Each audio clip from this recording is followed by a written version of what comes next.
It does say it has gone live on LinkedIn. Yeah. That's really good. It has gone live on LinkedIn. Uh, you know, so there are five. I don't know whether you guys can see my screen. There are five places people can go to the Riverside live stream, Okay. LinkedIn Step Up on live stream. A custom RTP is going on. Mm, I don't know what is that. Maximizing, and then a YouTube live is going on, and Facebook live is going on. So there are Oh like, wow, we're it's all live over the on. place. Yeah. We're everywhere. Um, Yeah. I just wanted to confirm if that live is happening. I'm just gonna check if it is happening. That's Just so confirm we are already live on loading. LinkedIn. Yes. okay. Okay. Yeah, YouTube. Just wanted to make sure we are live on. Let me check. Yes, we Mhm. are. Are we? I can see us. Yeah. Oh yes, I can see. I can see. You can see Amazing, amazing. I'm checking on my phone that we're live. So now Oh, I'll just put awesome. it down.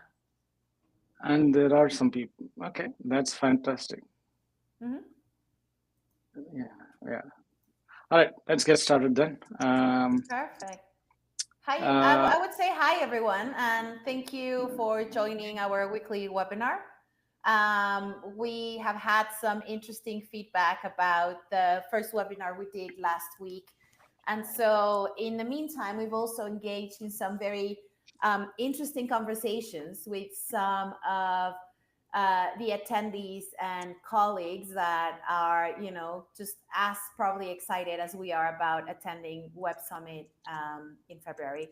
So, yeah, without further ado, we can start, right, Denise? Yeah, absolutely. I think let's skip all the introductions, Val, because I think we can do a quick introduction if you want, but I just wanted to get to the topic and discuss, Yeah. the key points that we have been given. So far, I think we have met with at least five, six founders, and mostly the essence I wanted to say is the essence of why founders actually go to Web Summit. Hmm. The number one reason seems to be raising capital. Yep. Most of them are pre-seed or seed. Um, they're not really going. So it looks like number one reason is fundraising. Number two seems like exposure and brand exposure. Nobody has said I'm going to Web Summit so that I can create, or I can win hundreds of clients, isn't it? Yeah. It's really strange for me, Yeah, right? and I think And something that's really that speaks to the fact that most people that we've talked to are going to mhm, raise capital, and this is something mhm, we normally bring up on conversations, is that investors usually don't self-identify, right? So mm, that kind of like introduces a barrier that I think we've cracked our heads trying to break it down and think about how we can potentially help startups kind of like mhm, approach those investors, because there's even kind of like strict guidelines about um, startups not fully having full access to just approach investors during Web Summit.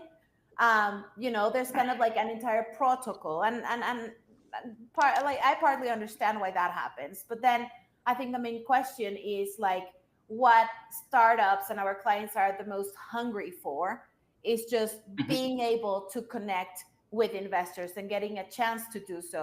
And one of the Sure. main stakeholders attending Web Summit are investors. So I just wanted to say that because we also get a lot of inquiries from startups like, oh, I just want to do this on my own. Like I want to reach out to investors. Mm, And yes, one of the challenges being investors don't usually self-identify. So I think that needs to be kind of like the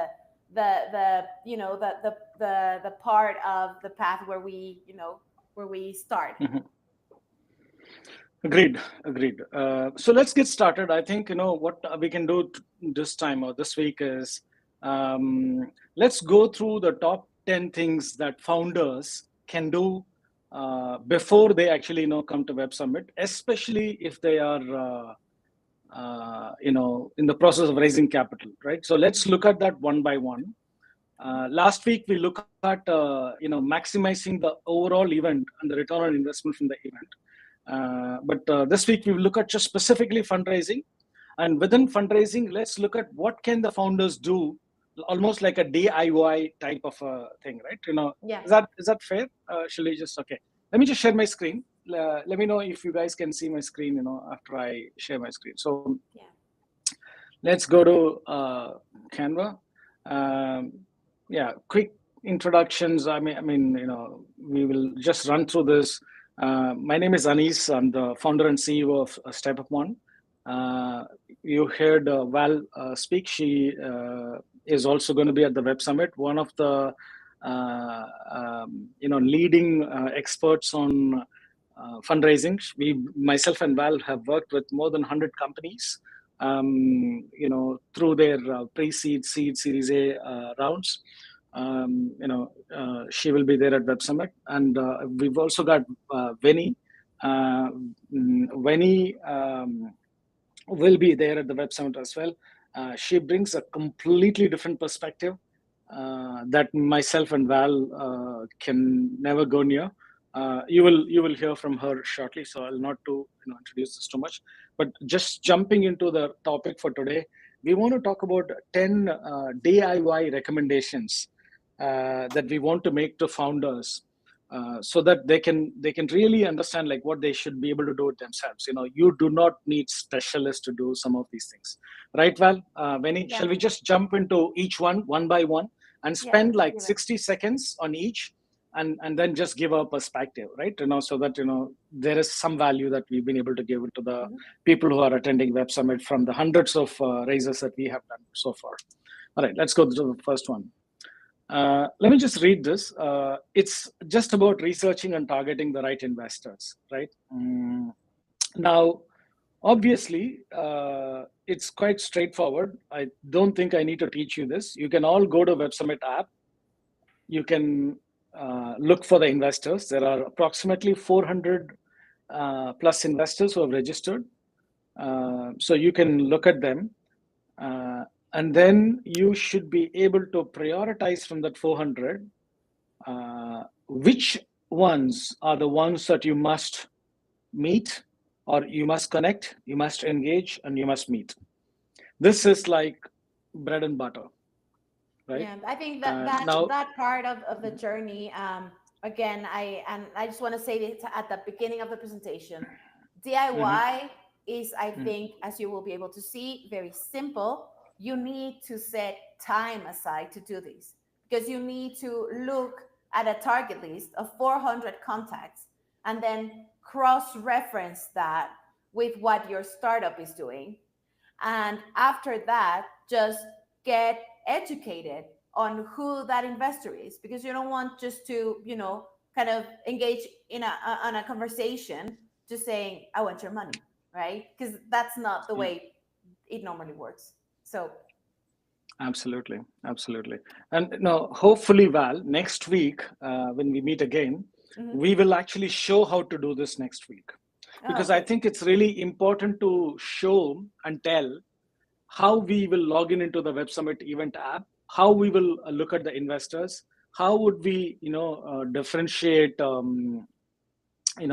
let's say investors who are in real estate vis-a-vis investors who are, and then how would we cross-reference with Crunchbase and LinkedIn, and try to create a database of the most important investors that we do. What about, should we just try and spend a few minutes on how would we do this vis-a-vis, or should we do that next week? Well, yeah. Like, for example, we have our P1s and P2s and P3s, right? Should we talk about that? Maybe we should do that next week. This week, just stick to what the founders can just do it themselves. Yeah, I think we can go over now, because it's something that, again, it's very time consuming. So if they want to get started with this, then this is the starting point of everything, right? I mean, if your main goal is to connect with investors, this is what you as a founder or as a founding Mhm. team should be doing right now. Right. And it is quite a lengthy process. It's not rocket science, but it again is just time consuming. So maybe we can walk them over kind of like the general process, and after that we'll be able to share this, and it will be like a very hopefully a useful tool for everyone that wants to start working on this. Absolutely. No, I think, Val, let's do it next week because we can then, also log in into the app, show them the steps. Oh, This okay. Show week, them step by step. yeah, Okay. yeah. This week, it's pretty straightforward. We want you to do this. It's time consuming. You need to have access to Crunchbase. You need to have access to have, maybe LinkedIn Sales Navigator to create these lists, and then probably, the event app. You need to be able to do that. But if you're able to cross-reference these three, and if you're able to, create it in your, let's say, investor CRM database, you've got it, Yeah. right? You've really Right. nailed it, right? We're Yeah, not you've cracked the really, code. yeah, and we're not really getting into the research part of the investors. We are simply making you make the list of the investors that you need to be worried about. There are 400. I'm 100% sure 300 of them don't matter to you, right? So you should be able to find the 100 that really matter, True. and then dive deep into the research. We are not covering the research part today. Just get the target list. If you're able to do this, you have already crossed many hurdles. Let's go to the next one. Number 2, perfect your elevator pitch. Right. uh, Yep. I don't think, given the amount of material that is available today, right? I think, if somebody has not perfected their elevator pitch, then, investors will have serious concerns about their, abilities, isn't it? Because there is, all you need to do is, go to ChatGPT or DeepSeek or, Claude, and then simply say, look, here is my, pitch or elevator pitch for investors. Perfect it. I mean, even if you can do that, you actually might get something that is really cool, which is like just 10 lines, Yeah. right? Well, now Uh, let me just add kind of like this is something that AI hasn't yet come to solve, mhm, right?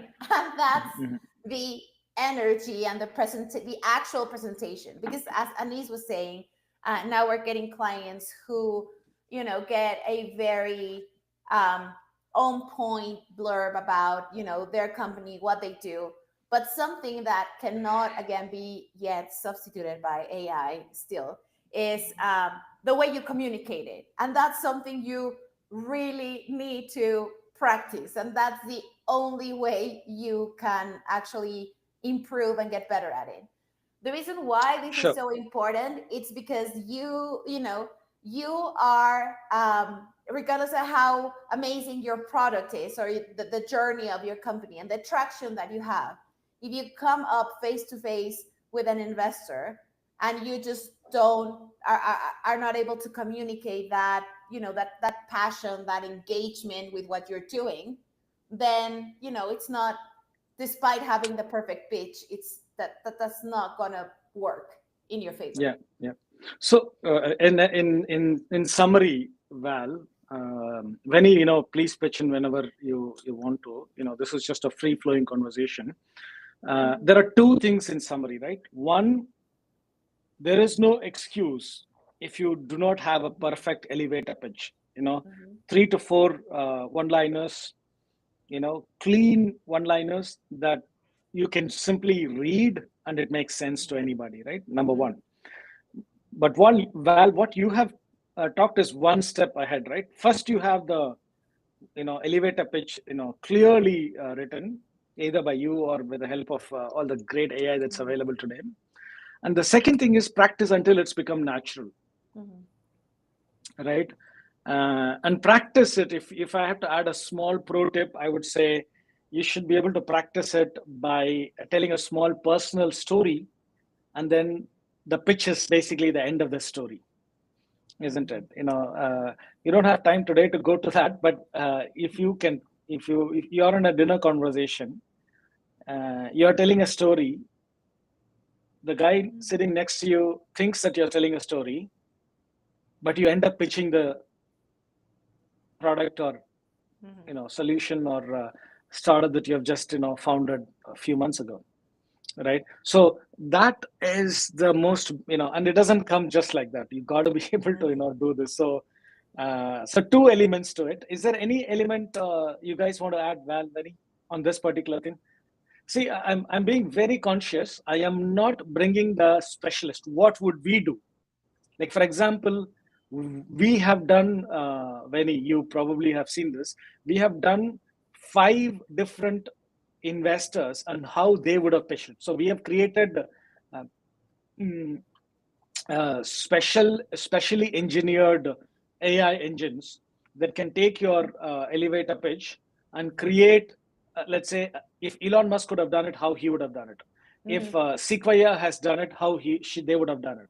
If First Bank would have done it, how they would have done it. So we have researched the theses of the top 5 venture capital companies in the world and have but that we are not asking you to do that. You should be able to do a simple thing at your level to do the elevator pitch. Anything you guys want to add, Vinny and Van?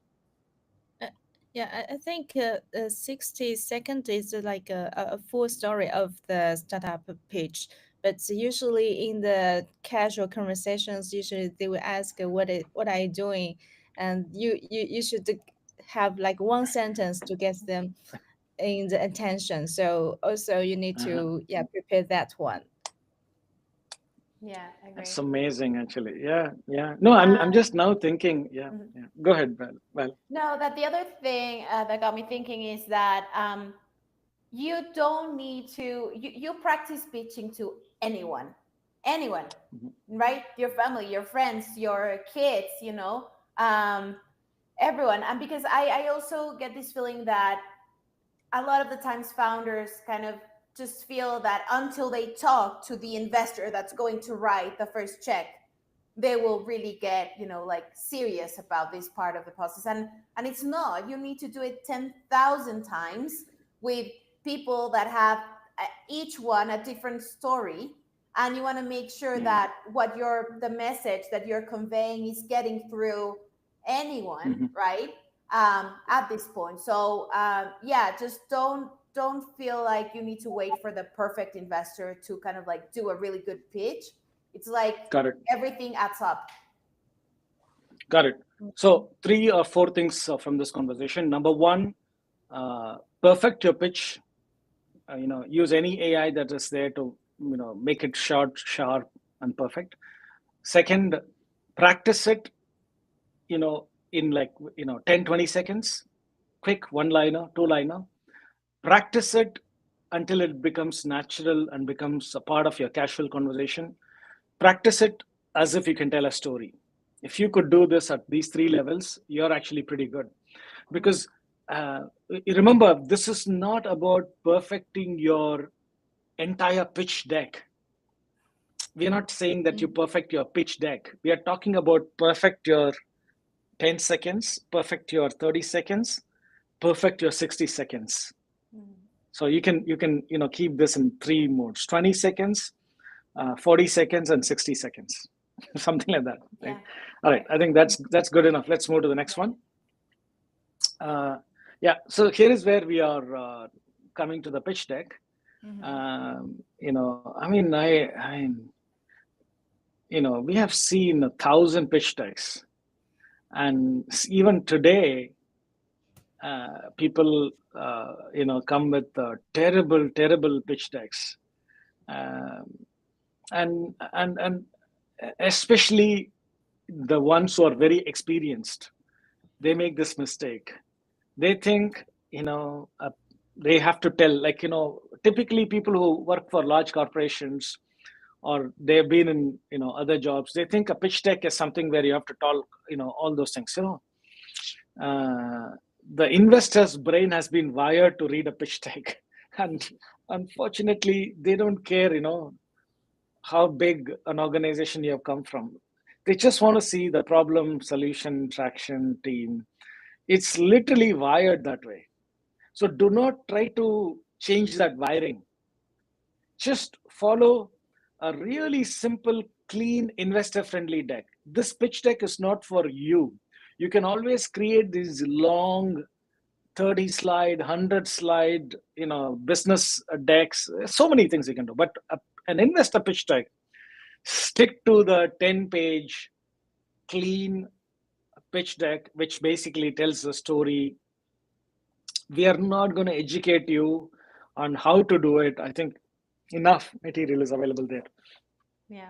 And I think Pick it any needs to template. be Yeah. taken to a very high level. Like for the most part, when we come across a pitch deck, it has too much information. And we're saying like they're terrible, not because the content is terrible or because the startups are terrible. It's just because it is so technical and so detailed that this is kind of like the first contact that an investor will have with your idea. It needs to come across really simple and clean, as Anis was saying. I think those are kind of like, and those are the hardest things to get through, right? Because there's so much you want to tell about your company and your journey and how amazing, your team is and all these big companies they work with. And, in a nutshell, the problem, solution, traction, and team are basically what are going to determine whether an investor is interested enough to go to the next level and get more detailed information. But you shouldn't expect investors to have like an expertise, right? On technology, on AI, on semiconductors, nothing. This is just this is a pitch that you should be able to show to a 10-year-old, and they should be able to understand, oh, that's what you do. Yeah. Pretty much pitch deck for idiots. Or pitch deck 101. I had this problem, Val, when I was pitching a long time ago. I had this problem. I thought I have to bring in my sophistication and intelligence into my pitch deck. It took me a long time to realize that a pitch deck has to be like a breeze. Okay. It needs to be like a breeze. It cannot be dense, and there will be opportunities. The investors are never going to invest in you without peeling every onion, every layer of your onion. They're not going to. There will be another time. There will be a workshop. There will be another time where you have to present your business inside out. So wait.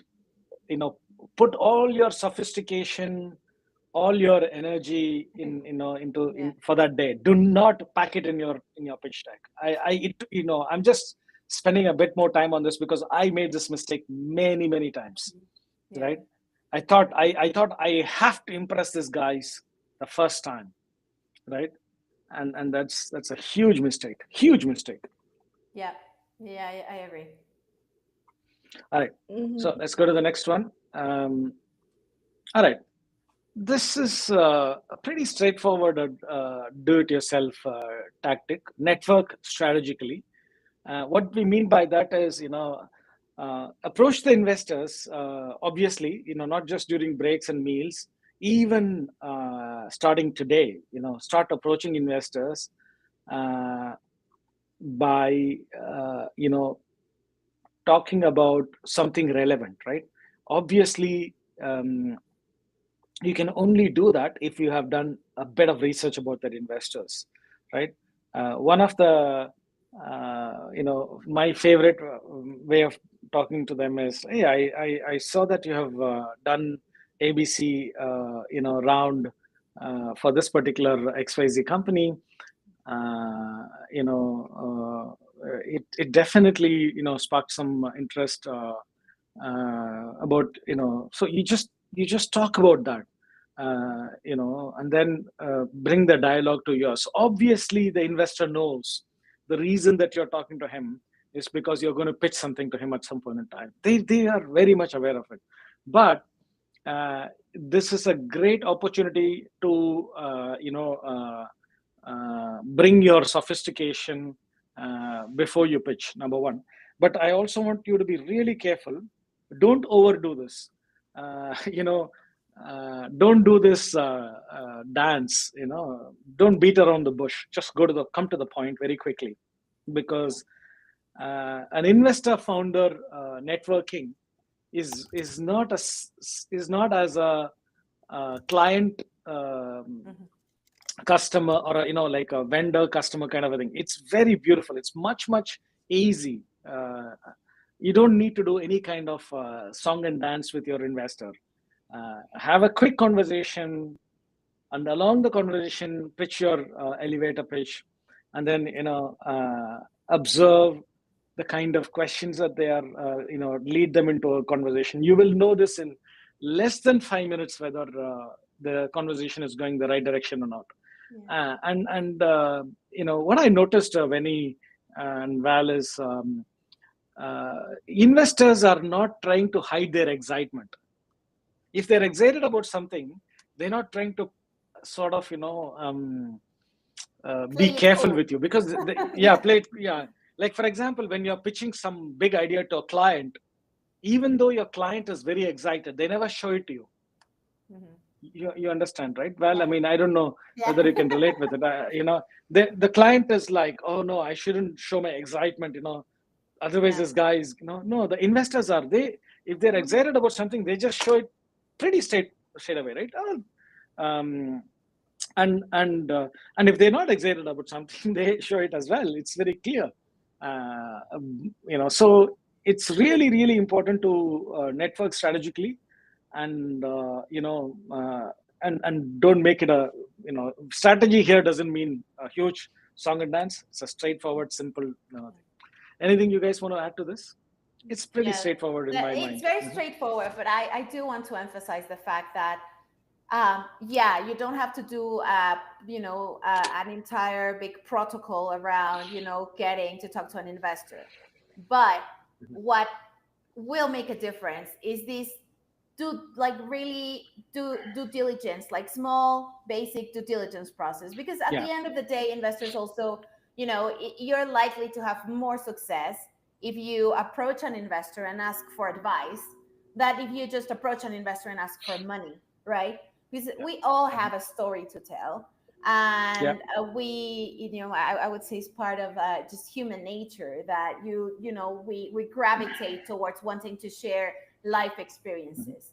So the fact that you do some due diligence on who you're talking to, what matters to them, what's kind of like the last topic they discussed on social media, LinkedIn, the last company they invested, and how you can get so this is the thing. If you set yourself to get feedback, then most likely what you will get back, it's obviously that feedback, which will be it's gold dust. It's invaluable.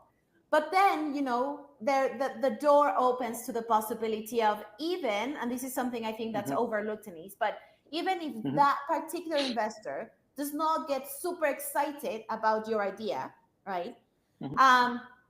Investors have huge networks. So if you are able to efficiently communicate your pitch deck, your product, your startup, the investor will immediately think of someone they can introduce you to that is in your space. So that's kind of like the entire cycle. And I think it's oversimplified for the most part for founders. So it's like, oh, I didn't get a check from this guy, so I'm just gonna walk away and forget about them. Like I think that's just too much energy put into the process to and it's honestly I think it's the wrong approach. Very interesting. What you're saying is, even when an investor rejects you, you should network with them strategically. Correct. I mean, these are investors. They've invested in hundreds or thousands of companies. They have business experience.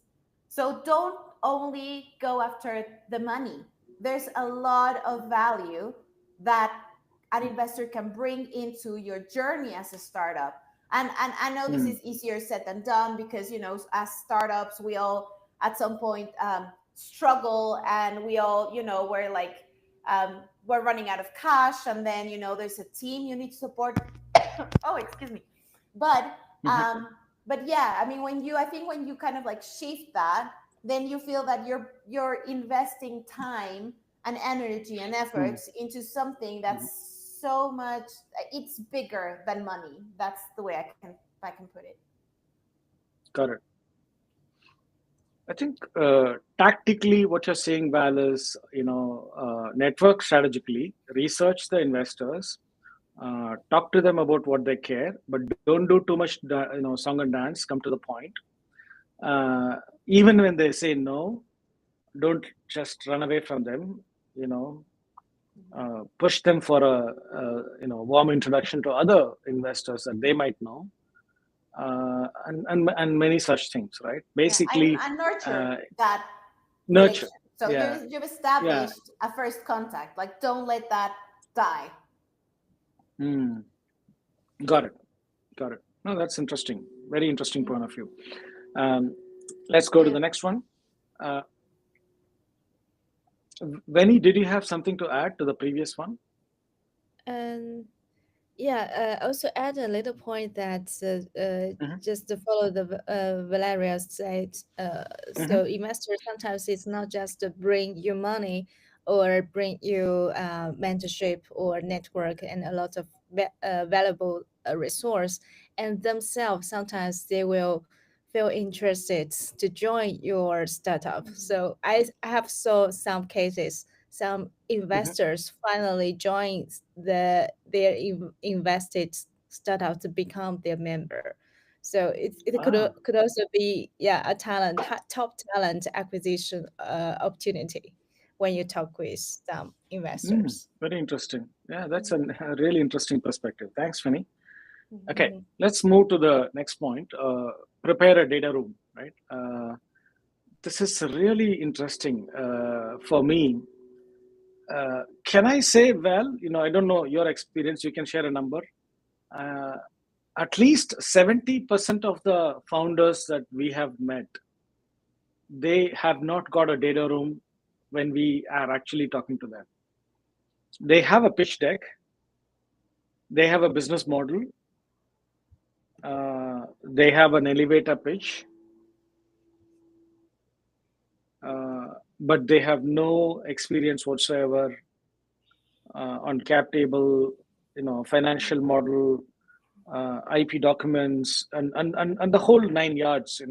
Like, Mhm. I think there is a huge gap, Val. I think there is a lot of founders think, okay, there is an elevator pitch and a pitch deck, and that happens, and then between that and the check, there is a lot of things that happen, Mhm. and there is a serious lack of clarity. What happens between the pitch with the investor and the signing of the check, right? I think I know I'm expanding the scope of this point, but I wanted to bring that point out. I think this is a huge chasm where people don't have much idea, especially the first time founders. They don't have too much idea about the distance between the first pitch and the first check. I think and one of the things that you need to do is the data room and the business model and the financial model and the IP, etc., etc., etc. Attraction, you got to be able to show your traction. Mhm. So yeah, all that is there. But I'll just stop with you need to have a data room Yeah. with a username and password. Every investor worth his salt is going to ask you, okay, give me access to your data room, Yeah. And let me right? let me say And something to that, Anis. mhm, mhm, So what I've in my experience, what I've heard from founders is that they feel it's too early, in like the early stages, and I'm talking seed and pre-seed. They feel like there's not enough information, there's not enough financial information, right, to create, to prepare the data room with, substantive data and information. But that being said, I think with using any of these like AI tools, you will be able to get a very basic checklist of what your data room should include. And it's one of those things like when you like when you don't probably attend class or study for like a semester, and then you have the final exam and you're like rushing and you want to, maybe it's kind of like you're you basically procrastinated, and then you're kind of like rushing into things. So starting to build your data room with the information that you have. So if you have an LOI from a client, add it to your data room, right? If you have financials only for, you've done like 3 years projections, add them to your data room. By the time you come with an investor into conversations, and they and if you're the one kind of like prompting, like, my data room is, because it's also fair, like under construction, there's still information missing, but I've got this much gathered, and it kind of it speaks to your preparedness, to kind of like take the bigger jump in your journey. Agreed. It shows professionalism. It shows good management from within. It doesn't look like, oh my god, I'm, an investor could think, oh my god, am I engaging with like a team that's maybe has a brilliant idea, but it's like in administrative processes, it's a mess. I mean, that is kind of like a risk, I think, or a red flag, if you wanna point like that, for investors. Absolutely. So the more organized you are with the information that you are able, if you don't have IP, then you don't have IPs. If you're filing for an IP, add that, that working document into your data room. So again, this is just kind of like proof, for investors of your professionalism and seriousness with the work you're doing. Got it. Look, I mean, many founders have asked me, look, is this not a job of a specialist? Can you not do this for us? Why do you want us founders to do this? And I always say, no, this is something that you should, as a best practice, you should always have your data room before you hand it over to a specialist. Because I think it is a do-it-yourself activity before a specialist takes over. I just want to reiterate that before I go to the next point, because a lot of founders think, data room is not their job. It should be done by specialists. Yeah. And maybe something else is, once you have your data room, if you want to an expert to take a look at your financial, right, or your cap table, or you want to ask like a lawyer to take a look, do that. But the data room needs to be built by yourself, so that, and then you get feedback from kind of like the experts, right, in different fields. Yeah.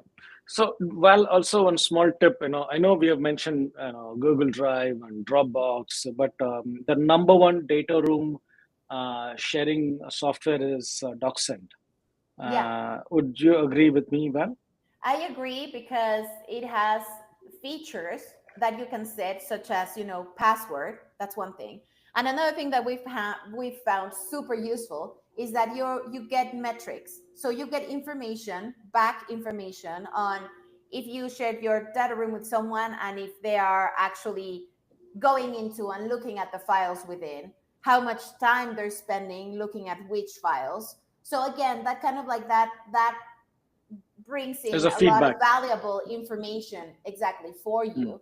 And I don't know, maybe someone missed a very important document to review, and you can be like, oh, I don't think you saw this, right, come through. Got it. If they look at your pitch deck, you can also see how much time they're spending, if they're stopping at a very specific slide. So yeah, DocSend would definitely, Amazing. I'm going to go to the next point. Next, do it yourself for a founder. Oh my goodness. Yes, this is a big one. Yeah, it is. In fact, we think this one is so big that we have started creating AI chatbots. Exactly. For this investor Q&A, because I think it's too big, and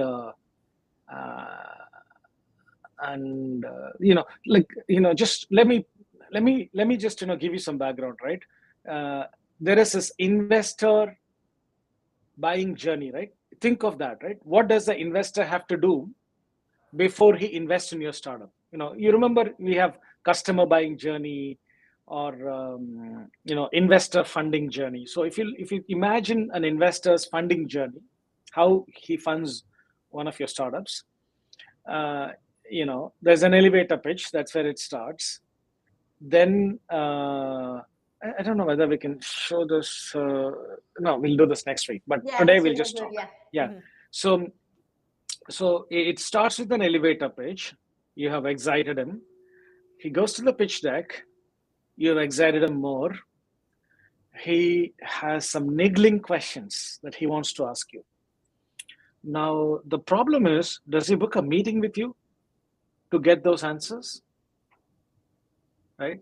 So this is where we thought we will build an AI chatbot that will answer all the investors' Q&A with precise data from your cap table or financials or IP. So basically, every document that you have got in your data room, let's say you have like 5 GB of data in your data room, or 5 PDF documents or whatever.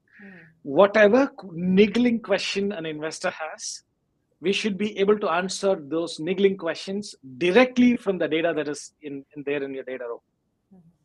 Right? Now, of course, this particular DIY is not that, right? I went a bit too much. This is basically, you need to know, we have 100 questions. So we have created a set of 100 questions that every investor would want to ask, and you must have the answers in your fingertips. Period. And adding to the AI, the advent of AI. So this is kind of like where I start feeling time kind of like weigh on my shoulders, because before AI, we used to do these like training sessions where we would role play, right, Anis? So we would role play like, oh, Anis is an investor, we have the client on call, and then he'll ask all the tough like investor questions. So we help clients prepare for that. Well, now there's something else you can do besides that. That's, by the way, that's very useful. But what you can do is you can feed any of these AI tools your pitch deck, your website, and then prompt. The prompt would be something along the lines of, what would an investor's top 10 questions would be based on this information, which is information that the investor would have at hand, right? So maybe 3 elements to that would be your pitch deck, the version that the investor has, been exposed to, your website, your company LinkedIn profile, and your personal LinkedIn profile. So I think those 4 elements would give a fair kind of like set of questions that an investor would have in a conversation with you. And you can have them and you can prepare for them, and you can, I think that's kind of like a good starting point now. Absolutely.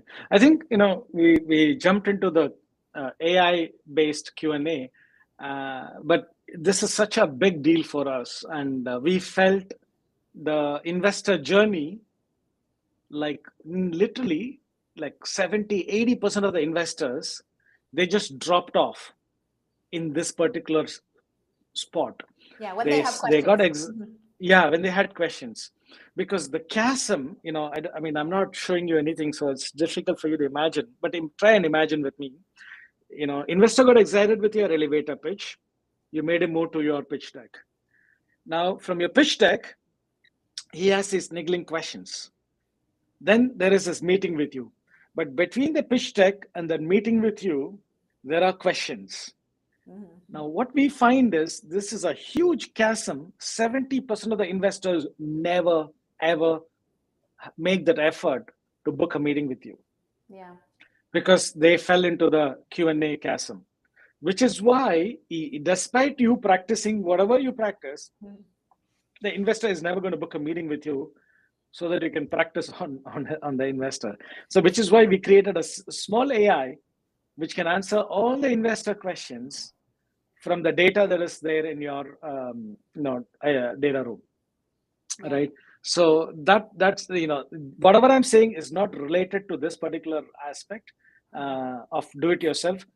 here you simply do it yourself. Here, practice your, like Val said, and remember one thing: the questions has to be different from the answers that are already available in your pitch deck and your website and your LinkedIn page. You cannot ask the same questions which are very easily, are answered in your pitch deck. No. And which they wouldn't come up as questions, right? Because the information is there. So if you have your, you have a competition slide, then, the very basic question of who are you competing with might not come up. But you're talking about information that might not be included in the pitch deck, and that can be of interest to the investor. Yeah, typically what we have seen is people don't talk about defensibility. Like, for example, how much barriers they have built, how difficult it is for another company to get into this field and, be successful. People talk about traction, but they don't really talk about revenue streams and, what they have, their finance. Deep questions. People don't give, all the deep answers. Like anything the founder feels very sensitive to give it out in a TED deck, but all these sensitive answers can be given via the AI chatbot or via the investor Q&A. Anyways, anything that you guys want to add on top of this? Because this is one thing which is so important for, I think, the founders. No, I think. All right, let's go to the next one. Oh my God, this is a big one. Yeah, actually. I was gonna say, oh my God, maybe we should have started here. Yeah. This is another huge one because there is a Harvard paper or a Wharton, the three, Stanford, Wharton, and Harvard has done a paper specifically based on data from 3,000 plus founders who raised capital over the last 10 years. They have been able to correlate, and the name of the paper is Social is the New Financial. Just try to Google for it and you'll be able to get that paper. Social is the New Financial. So I have seen this hundreds of times. People underestimate social proof. Maybe please don't do that. Social proof, it's kind of like the academic term used in this paper, just to, it equates to online presence. So this is what happens. I need to share this because it's so, every single time it happens. So you have a startup that's, has an amazing product or service, right? That's got traction, that's got an amazing, everything's lined up. And then the moment that you go and visit their LinkedIn, the profiles of founders and the C-suite and the team or the company LinkedIn profile, it's 17 followers. You're what? Right? So Anis, let me take it a step even further back.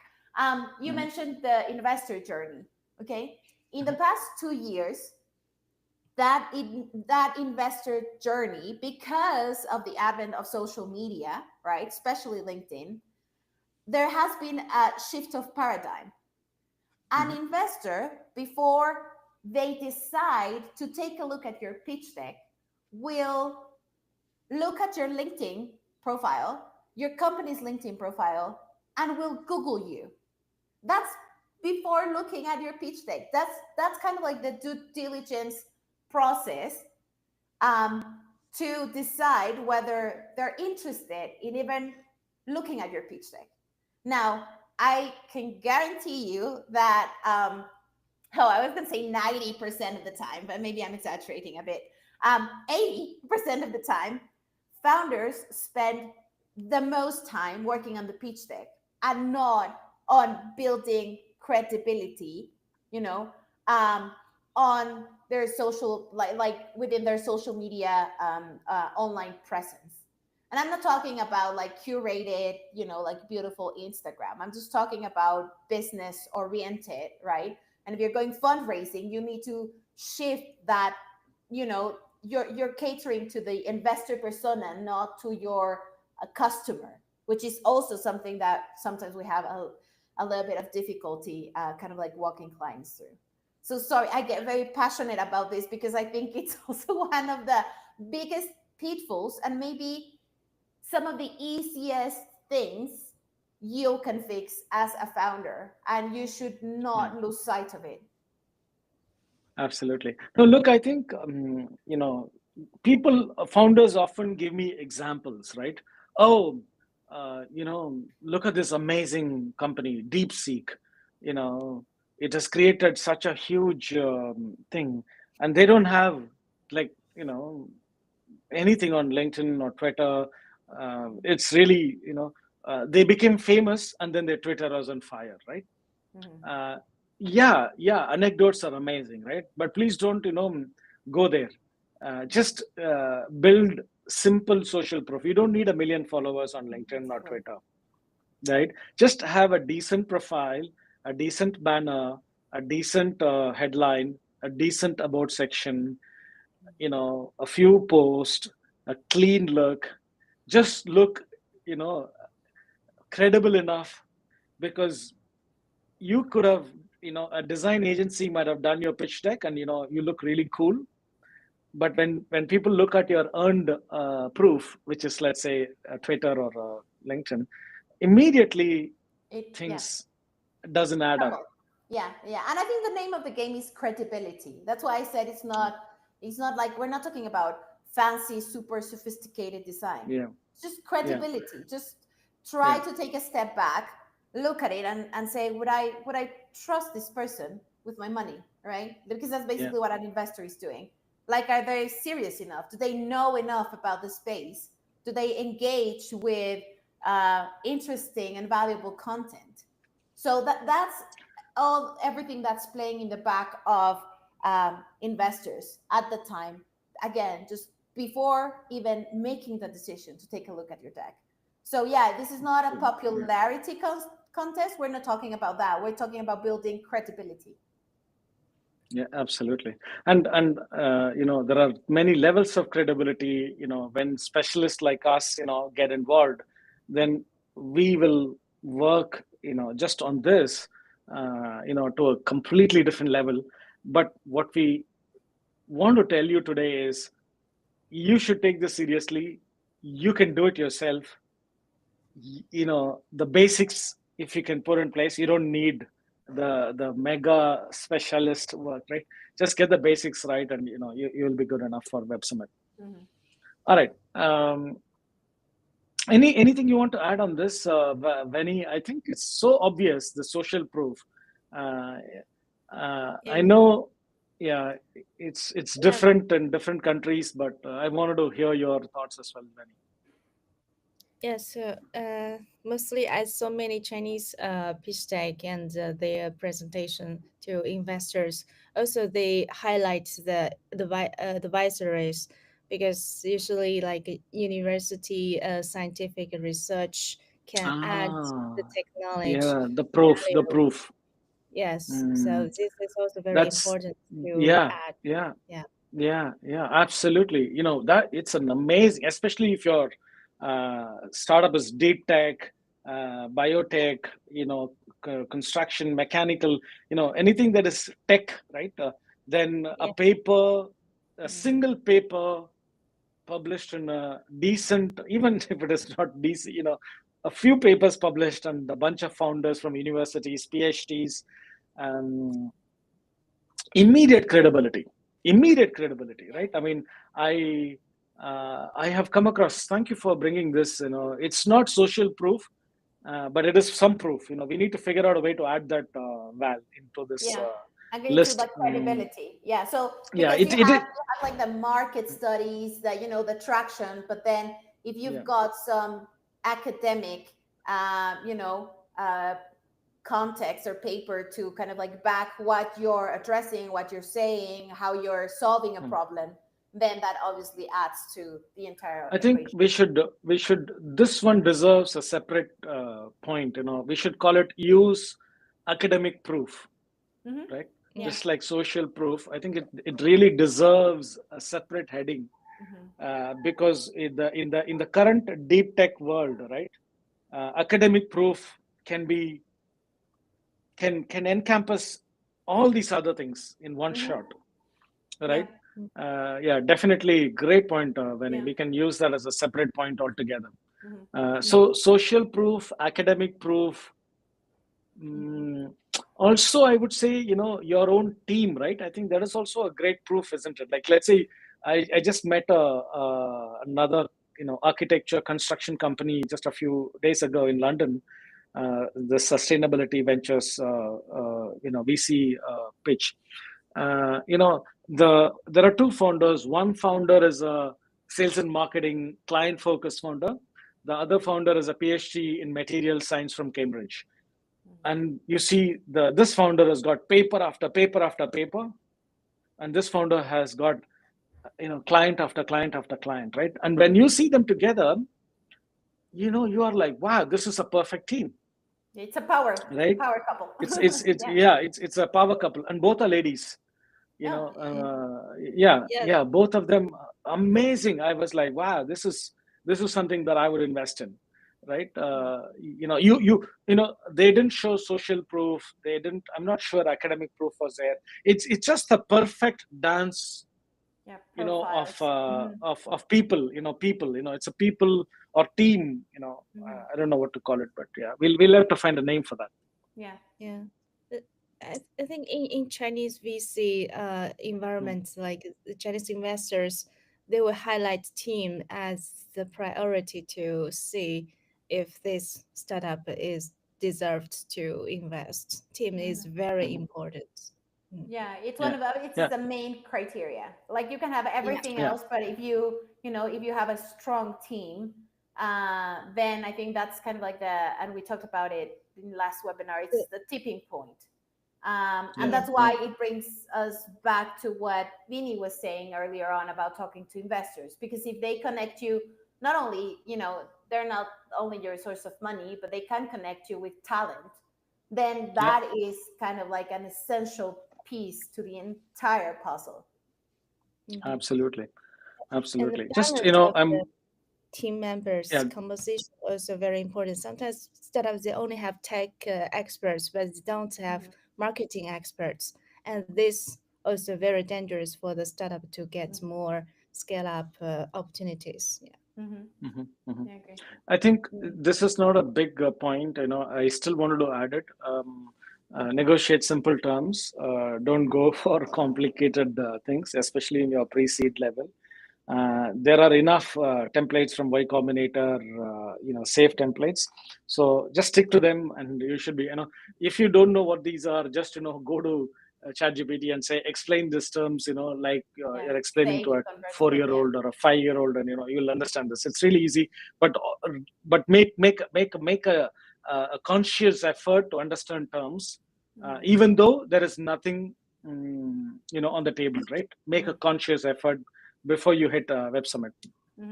Okay, last point, I think, follow up relentlessly, right? I don't think this needs any explanation whatsoever. There are founders who do this. There are founders who don't do this. I would say most founders don't, Anis. I just because this is like, again, a lot of time and effort put into networking to then have most of that go to waste. So absolutely. I think that's the end of our oh my god, there's one more track conversations. So it is also important, we'll cover this maybe next week, but point is, many founders don't do this. But if you look at the first point I talked about, identify the 100 investors that matter to you from the 1,000 that might be attending, right? Now, you have identified the 100 in the first point. You have researched them on the second point. You have understood what is their priority on the third point. You have a very clear, elevator pitch to each one of the 100 people in their own words as a fourth point, and then you keep traveling to the fifth, sixth, and there's a 10th one is you should be able to follow up, and you should be able to track every conversation with every one of those 100 from the beginning to the end. You will do really well. If you think about all these 10, there is nothing really specialist about any of these things, right? It is child's play, and you should be able to do this yourself. You're a founder. Yeah. Well, but if you have any questions that you would like to ask us, any follow-ups, again, this is just not too complicated, but it is time consuming. So yeah, just please approach us. You have our LinkedIn's. We're very prompt in responding. So yeah, we love to engage in conversation. So we hope to see everyone that attended today next Thursday.